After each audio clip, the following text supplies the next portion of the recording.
May I ask a question? Yes, you may.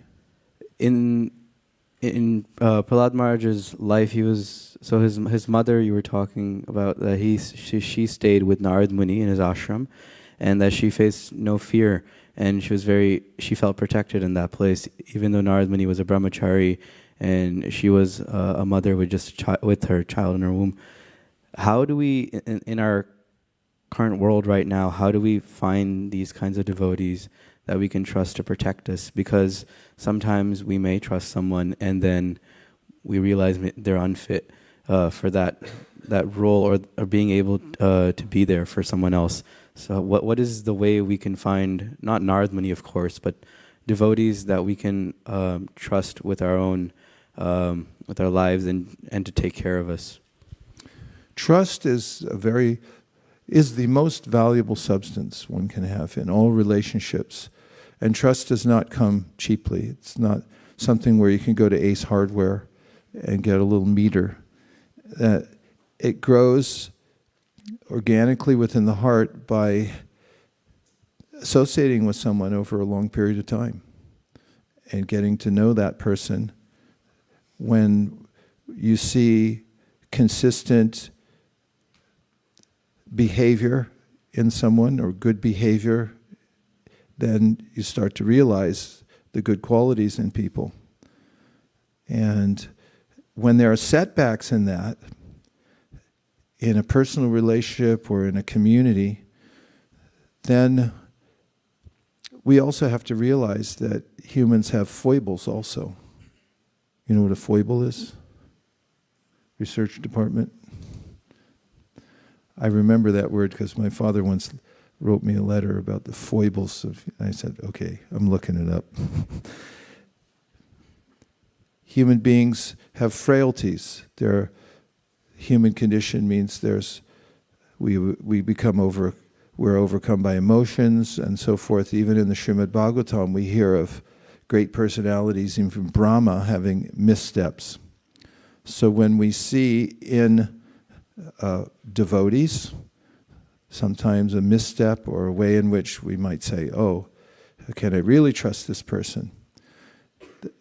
We also have to see how Krishna looks at the faults in his devotees when he says, apichet suduracharo bhajate imam ananyabhak. Even if my devotees, if they're well-intentioned and they're determined to advance in devotional service, they are to be considered sadhus if they keep going in their practice, even if they make a misstep.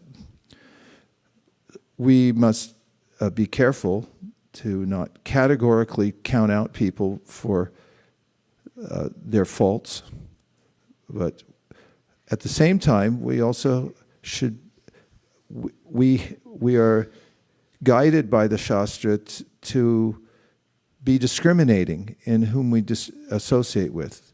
In fact, it's one of the main points that Chaitanya Mahaprabhu made when he was asked, what is the characteristic of a devotee? And he said, asat sangatyage vaishnavachar. A devotee is somebody who's careful about associating with the right people. Or very specifically, the verse says, the person avoids bad association. Bad association means people who are attached to the material world and very optimistic about it, and who also don't believe in God. And it's rare. Sometimes Vaishnavas have faults, but one of them usually isn't giving up the idea that there's a God. They just have sensual problems sometimes. We are told by the Bhagavatam, Ishvare taradineshu balisheshu dvisatsucha prema maitri kripopeksha yakaroti samadhyamaha, that we should look for friendship with devotees.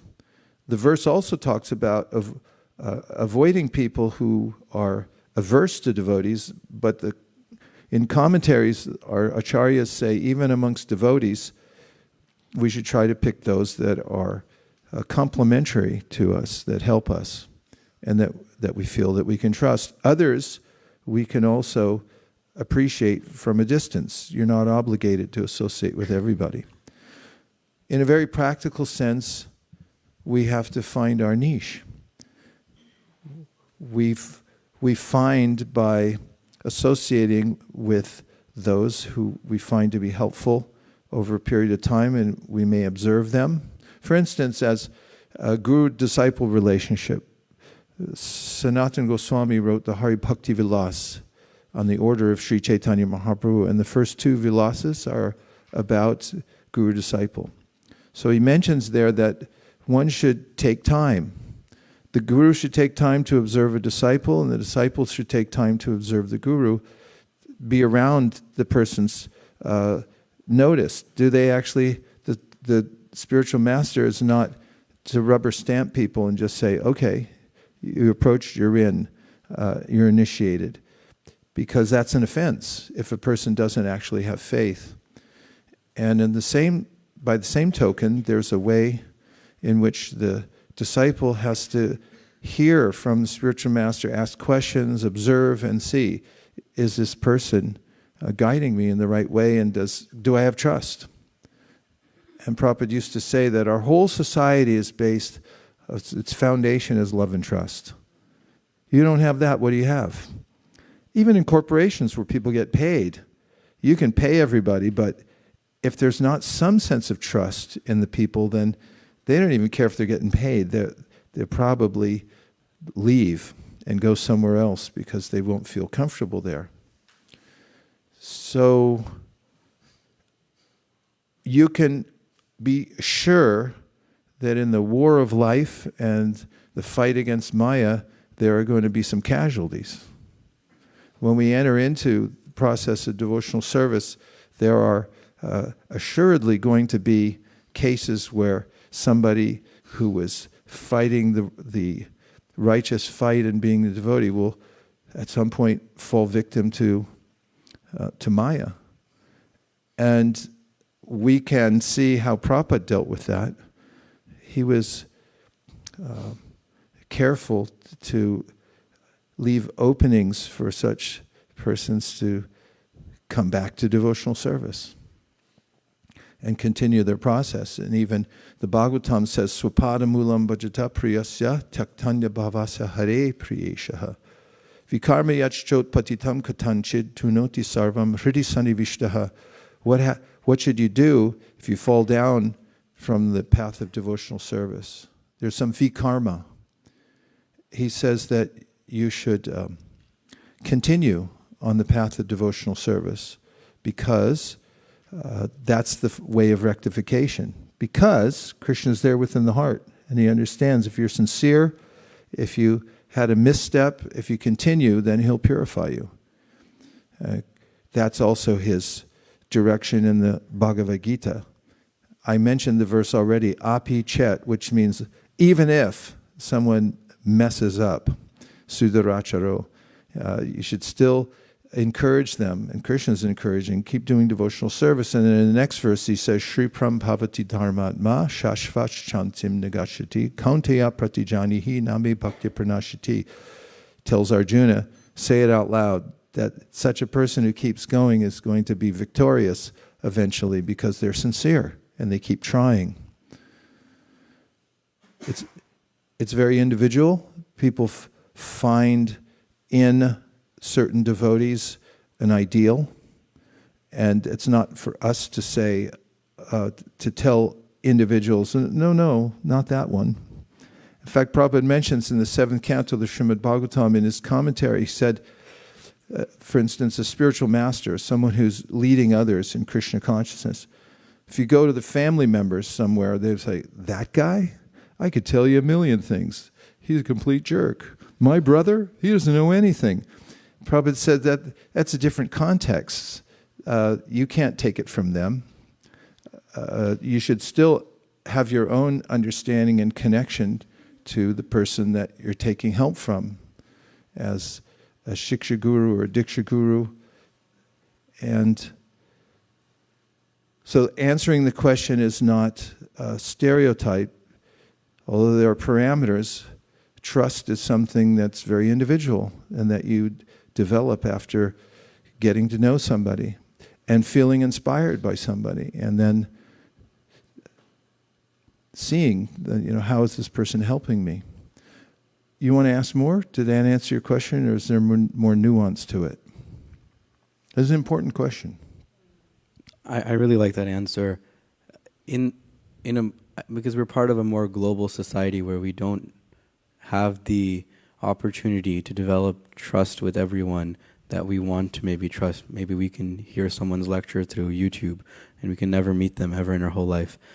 In that sense, how can we judge a devotee? Not judge, but how do we recognize who we can, who would be a good association for us or good to listen Well, there's from? several ways. One way is that we find in a person's followers the qualities of the person. Some people have gone to various communities and said, wow, if the community's like this, who's the leader? Actually, you can judge that when you go to certain places, that each community has a certain flavor. When I go to Salesforce, I realize, oh, somebody around here must have some spiritual mindedness, because there's that flavor, throughout the corporation. And in spiritual societies, or very particularly within ISKCON, if you meet people's followers, and if you haven't met them yet, they say, wow, where'd you get that quality from? From our leader, from our teacher, inculcated those principles, those values in our hearts, and you can see they got something. And that's one way that you can understand the leader. But you don't have to vet every single person in the universe. You may have a big piece of land, but you're only going to be building on part of it. Let's say you buy 10,000 acres in Montana. You're only going to be able to occupy a little space there in big sky country. And similarly, although there's a lot of possibilities within a huge organization, well, we're not actually that huge, but we do have people all over the world. If you try to keep track of everybody or follow everyone or vet everyone, it may not be possible. But what may be possible is to find your niche where you're able to make progress. It can be overwhelming to think, let me vet everybody in the world and make sure they're all good. And I remember joining the Krishna consciousness movement, I had an innocence feeling that everyone's a pure devotee. And to some degree they are. I mean, everyone, well, not everyone. There were some people who had ill intentions, very few, I would say. There were a lot that had good intentions and then weren't able to keep up on them all the time because of forces and unrealistic expectations of becoming a pure devotee in 7 days. And I do remember distinctly when I heard of somebody leaving Krishna consciousness or just having a spill in their practice of Krishna consciousness and feeling, how could that happen? How could anybody ever leave this? And a lot of people felt like that. But over time you find out that we live in the material world. There's a great battle going on, and things come out over time. It takes a long time to actually see what somebody's foundation is, because they can maybe go on for a year or 5 years or 10 years, even 20 years, and then all of a sudden something comes up. What do they do with it then? I mean, one of the ways that Madhvacharya says you could judge somebody's level of advancement is by their steadiness. Over what length of time? Is it a month? I remember I was visiting one temple, and there was a star bhakta there. No one could say enough good things about the bhakta, that he was the most amazing person, probably advanced from many lifetimes of practice, put on his tilak perfectly, chanted perfectly, did everything perfectly. And then one day at the Sunday program, he just took off all his clothes and started running down the street, knocking on people's doors. And they had to call a local mental hospital to take him away. He had been off his meds apparently and lost control. And the star Bhakta was not as highly rated after that. And so there's a whole world out there of combinations and permutations of circumstances and personalities and so forth. Coming back to my main point is that it doesn't preclude you, because there's so many different circumstances and people, from finding what works for you. Because that's what's most important. And also, going back to the point about judging people, I've seen, if you stick around long enough, you see a lot of stuff.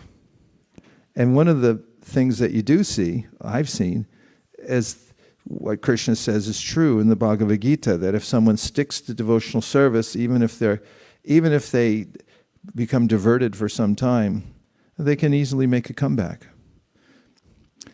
And I've had, as I've said before, have had godbrothers who just went off the rails in crazy ways that I thought were like, what are you talking about? You're nuts. And it could go for 20 years until all of a sudden they just come back. And it's not as if nothing ever happened.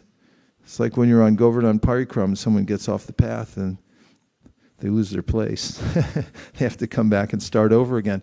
But actually, I've seen that those who are sincere, they may have some hidden anartas that just come up. And if the time and place is right, those anartas might just manifest.